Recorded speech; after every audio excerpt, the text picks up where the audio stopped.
Path of Exile 2's first major patch since early access began is called Dawn of the Hunt, and it releases on April 4th, 2025 at 2 p.m. Central Standard Time. I was blown away by the amount of content that was just announced. So here's the gist. There's going to be a new class, the Huntress, which is a hybrid combat style wielding spear and buckler.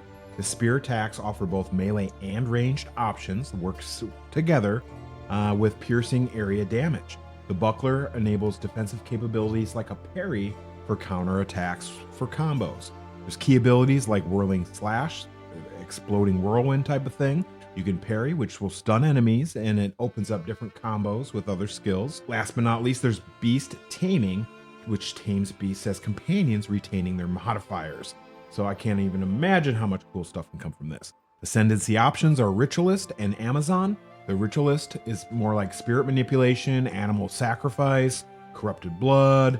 You get an additional ring to wear around your neck, I guess, and you sacrifice corpses for different buffs and stuff. The Amazon, traditional fighting techniques with damage bonuses against rare and unique enemies.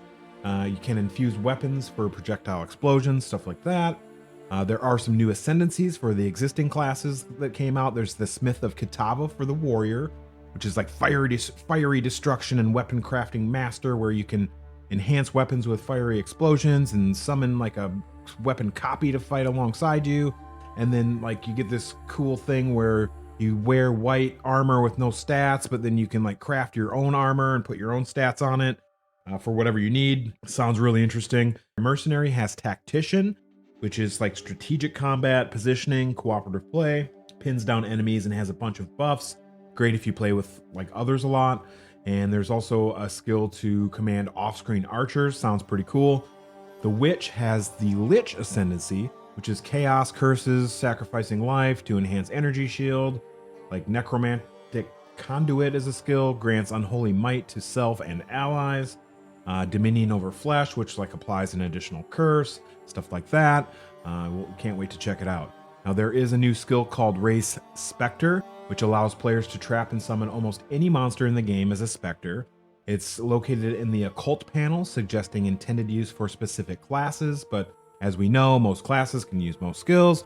Spectres cost spirit and revive automatically, with cost based on monster power. So players can basically customize their army.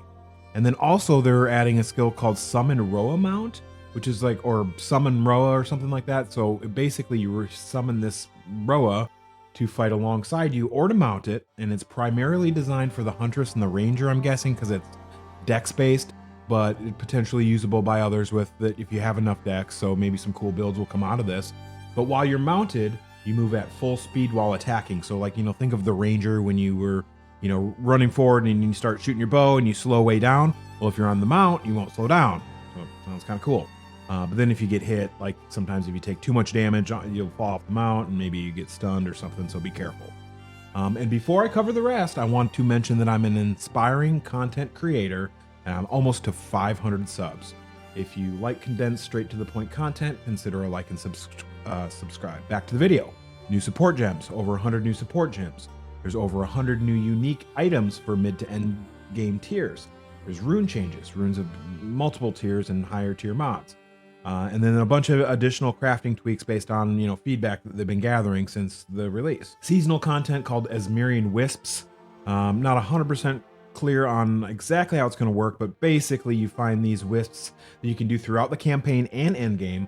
And it's linked to like these revered monster, like specific types of animals that have maybe specific bonuses.